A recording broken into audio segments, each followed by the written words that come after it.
So President Trump is looking to the Supreme Court regarding E. Jean Carroll, and this was a civil decision. And he wants the court to toss the sex abuse verdict, right? He was found guilty in a civil case of sexually abusing E. Jean Carroll. What I believe is inconsequential. Tony Katz, 93 WIBC. Good morning. Good to be with you. She wins $88 million, and he is saying that this case is implausible. President Trump looks to the courts a lot, as we know. We're going to put a pin on that right now. I said to you I would ask Congresswoman Victoria Spartz, are you going to vote to reopen the government? She joins us right now, Congresswoman Victoria Spartz. On the line, I appreciate you taking the time, of course, representing the 5th District of Indiana, my member of Congress. You've been kind of front and center, if you will, on the shutdown, but you have not been called back to D.C. until just yesterday.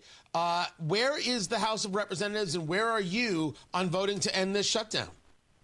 Well, I think, a lot of people are very frustrated with what Democrats are demanding.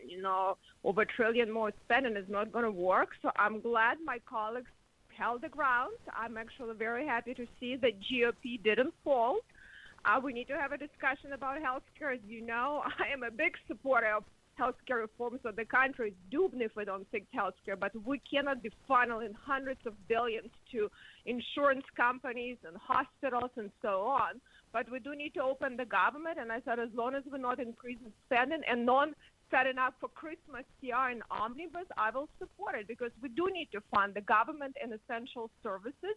So that's why they're now not doing Christmas CR, doing until the end of January, and not increasing spending, and then we'll have more debates and discussion. Unfortunately, some of them I have to happen after midterms, how we're going to continue on this unsustainable path, but we do need to fund the government now. So we're really talking about two things. We've got a level of funding that's going to take place through September of 2026, creating a midterm fight, of course, and then we have some funding that's going to expire in January. Can you talk to me about the differences? So there are some appropriations. Generally, the whole process has to go through 12 appropriations, which Congress hasn't been doing it now for a very long time. I mean, we should not have in CR, we continue Biden and Pelosi spending. I mean, it's really not smart of us as Republicans being in control and continue their policy.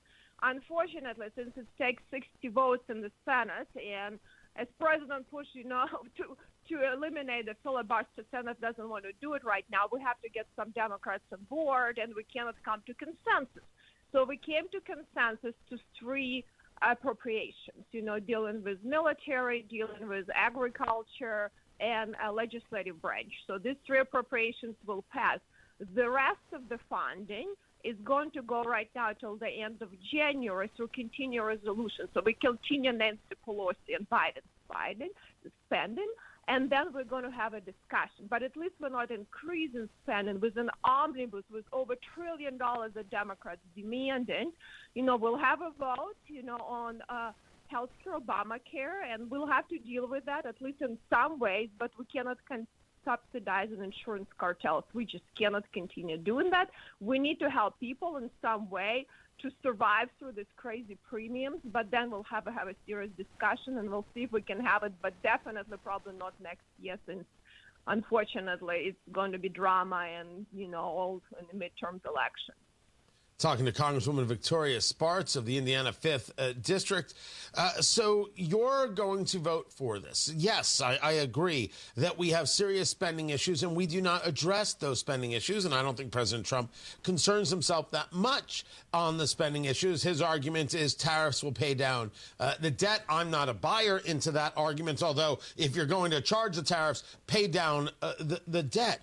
But you bring up the Obamacare subsidies, which Democrats say ostensibly this was all about. That's why they shut down the government, because we need to extend the Obamacare subsidies. What's been agreed to is a vote on the Obamacare subsidies.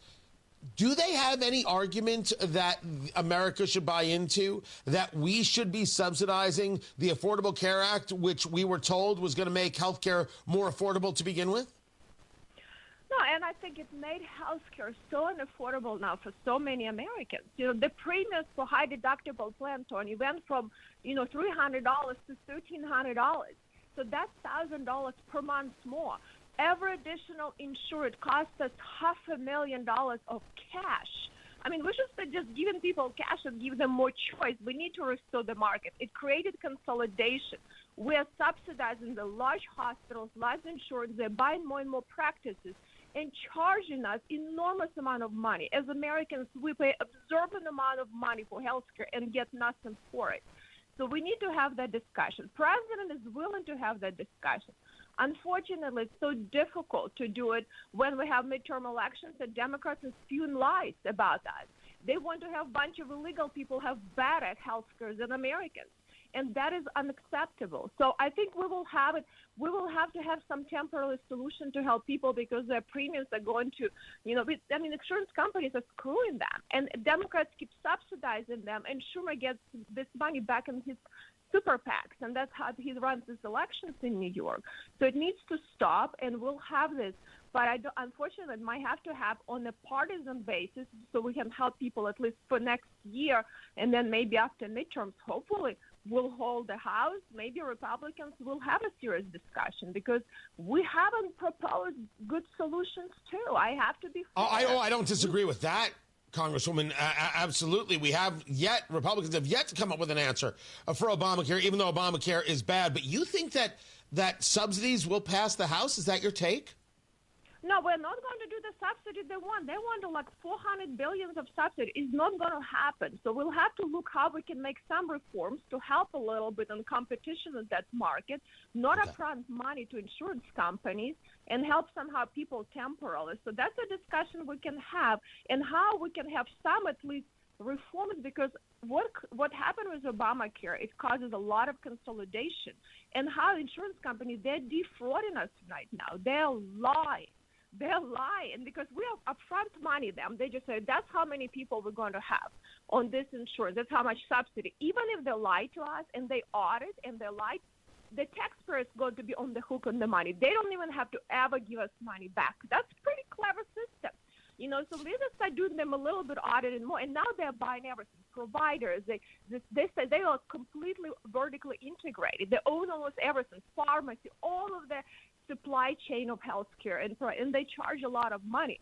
So we cannot continue doing that. That's why the president says, okay, if we want to help people that cannot afford, let's just maybe directly give them choice and give them money directly. We can save enormous amount of money.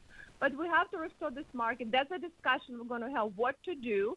But what Democrats are demanding is our treasuries to give them hundreds of billions of dollars more.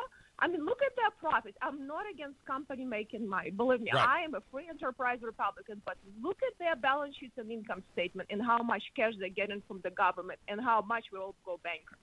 Yeah, listen, I'm a free market guy, but I'm not in favor of manipulating a system in order for someone to pretend they're a free market guy. Talking to Congresswoman Victoria Spartz of the 5th District. And we will get into later President Trump's conversation about send the money directly back, because if he's discussing the idea of using free market solutions as opposed to nonsense insurance, including selling over state lines, how you gather different pools of people, I'm all up for that conversation. But we're talking about whether or not the House is going to vote to reopen the government, and where you are a yes vote to reopen the government. Aside from Congressman Thomas Massie, is there anybody you know of? Is there any question regarding the Republicans and where they are with what the Senate is now sending to the House? Is there a hiccup in the House passing this Senate-led legislation now? No, I think majority Republicans were concerned, and I think that's something I'm glad that they held the ground with me about Christmas, CR and Omnibus. I said, we are not going to do it. We're not going to be jammed with Omnibus and Christmas. So I think a lot of my colleagues, that have concerns about spending are supportive of that. I mean, Thomas has valid points. Unfortunately, right now, we cannot get through all of this in the midterm election year. Okay, we just can't. This is the reality. We need to have government functioning. But I will tell you that I was very happy to see that Republicans didn't fold as we always do. So I'm very actually surprised that a lot of times, Republicans will fold and will do that. But they knew that, that I think Democrats overplayed their card. Their demands were so egregious, over $1 trillion, that no one could, I think they just thought they're going to get so much and they got nothing for it. And I'm glad to see that we are waking up as a party because we need to hold the ground for the American people. So I am also with you, amazed that the Republicans in the Senate held firm. For sure. Congresswoman Victoria Spartz, I appreciate you taking the time on such short notice. Very much appreciate that from the 5th District. Congressman Spartz, thank you. Matt Bear, I apologize for the delay. He has traffic on the 5.